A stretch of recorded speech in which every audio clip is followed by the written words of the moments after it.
Olis a todos, qué moderno. Los saludo y les deseo un buen fin de semana, que tengan un lindo fin de semana, que termina con el lunes, feriado, Día del Trabajador, y sería lindo que viéramos el lunes, no como el Día del Empleado, sino del trabajador, el tema de la creatividad. Hay gente que crea cosas y no le pagan por eso. Anyway, de todas maneras, lo que hace está reconocido en el Día del Trabajo, aunque propiamente dicho el Día del Trabajo arrancó con un asunto con empleados, ¿no es cierto? Pero no quiero ir a eso, sino al tema del espacio social. ¿Te fijaste vos que nosotros tenemos, los seres humanos me refiero, ¿no? Tenemos un tema con la distancia social. Nosotros, te lo ejemplifico ya, y ahí entendés el concepto al toque. Vos entras en un colectivo que está vacío. Hay una sola persona sentada en el medio, o sea que están todos los asientos vacíos. Y vos vas y te sentás junto a esa persona que está en el asiento y está todo el resto del colectivo vacío. ¿Cómo se vive esa situación? ¿Cómo lo vivís vos si tenés que acercarte a esa persona? ¿Y cómo vive esa persona ese momento en que está el colectivo vacío y vos vas y te le sentás al lado? Incomodidad, mínimamente, incomodidad. Y no sería raro que si te toca una persona medio levantisca te diga, está el colectivo vacío y te venís a sentar justo al lado mío. Dice, ¿qué te pasa? ¿Qué querés? ¿Te das cuenta? Desconfianza por la proximidad de unos 60 centímetros, que es la distancia donde uno empieza a sentir alarma si la gente se te acerca mucho. Ahora vos fíjate, el mismo colectivo, la misma persona, y vos subís, pero esta vez el colectivo está lleno. Entonces subís y vas codeando, codeando, codeando, hasta que te pones al lado de una persona prácticamente respirándole en la nuca. Y sin embargo, ahí van todos sin sumar toda esa desconfianza, ese temor que te daría. ¿Por qué? Porque la situación te pone en esa situación donde el espacio físico social se aprieta. Es muy interesante este tema, porque entonces si vos querés intimar con una persona, si vos querés eh, hablar de algo más personal o así, te acercás a la persona. Y es cierto que el teléfono, por ejemplo, es una forma de hablar cerca a una persona que está lejos. Vos fíjate que yo siempre pongo ese ejemplo, ¿no? Con los tips.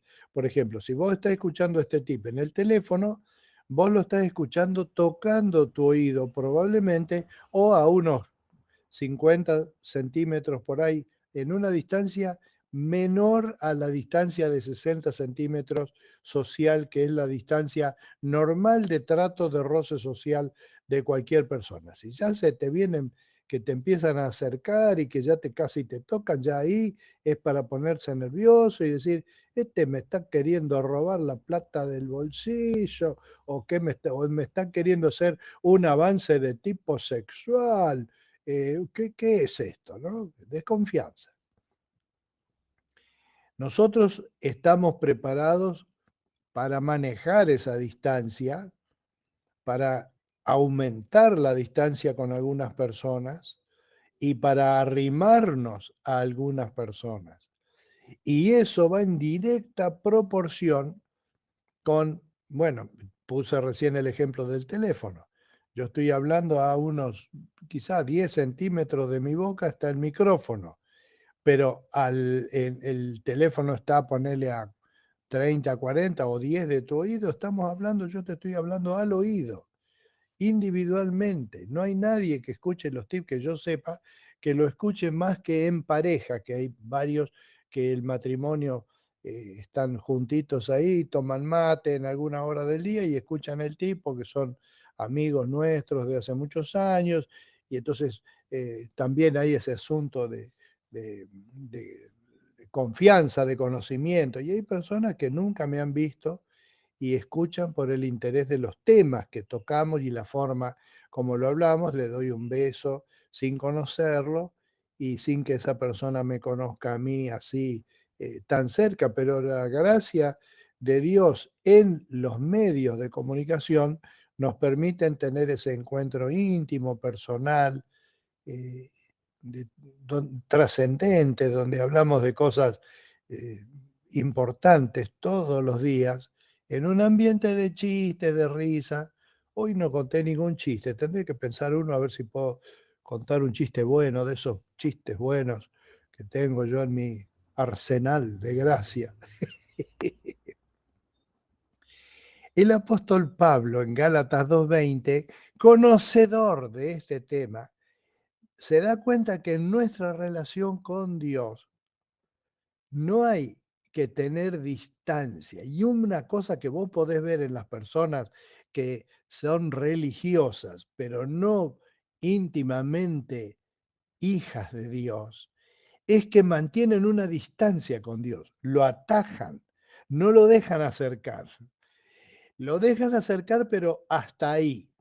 Dice, está bien. Entonces yo rezo, pero no oro. Repito una oración que sé como el Padre Nuestro, pero no lo siento. ¿Por qué? Porque siento quiere decir, abro mi corazón y digo esas palabras que Jesús nos enseñó, a quien amo tanto, ustedes orarán así. Padre nuestro que estás en los cielos, santificado sea tu nombre. Venga tu reino, hágase tu voluntad como en el cielo, así también en la tierra, etcétera, etcétera. ¿Te das cuenta lo que estoy ejemplificando?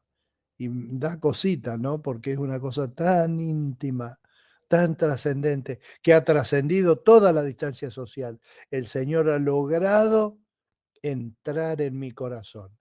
He sido crucificado con Cristo, dice Pablo en Gálatas 2:20.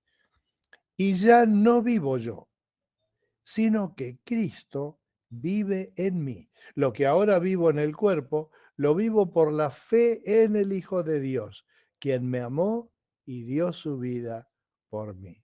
Si vos te fijás en este texto, hay una cosa que nos puede ayudar a leer la Biblia, a escuchar estos tips con otro sentido, y es encontrando en los textos de la Biblia alguna palabra significativa, importante, que nos ayude a entender el texto. En este caso, el tema es sobre la presencia de Dios en el corazón de una persona y no en la religión de la persona. ¿Se entiende, no? La diferencia.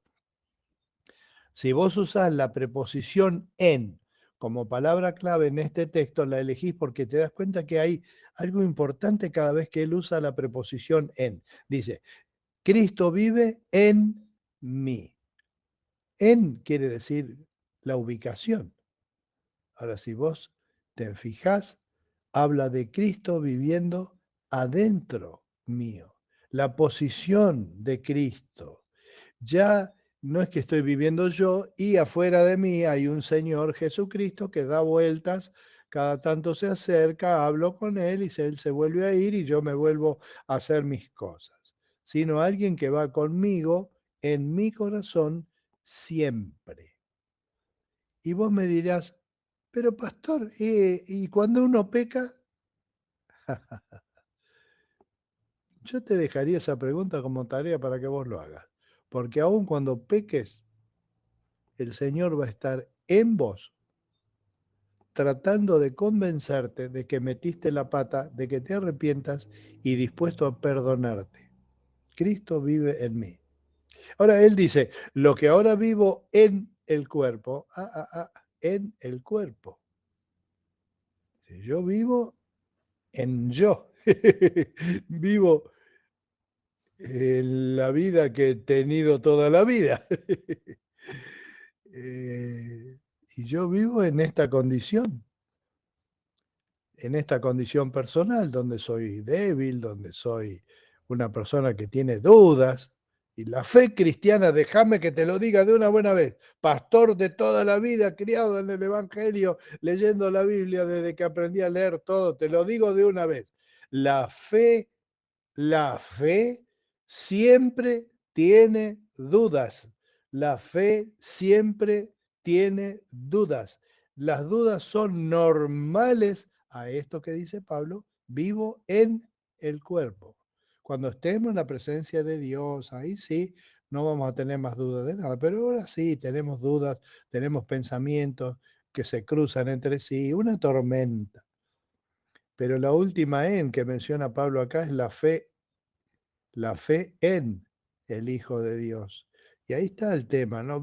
Yo vivo en el cuerpo, Cristo vive en mí, pero la fe mía no está en mí, en mi cuerpo, está en Cristo. De manera que hay un fenómeno trascendente, espiritual, mal, diríamos los jóvenes de esta época, porque la fe está puesta en Cristo que dio su vida por mí. Espero que estos pensamientos signifiquen un empuje cuántico a tu corazón en este fin de semana largo.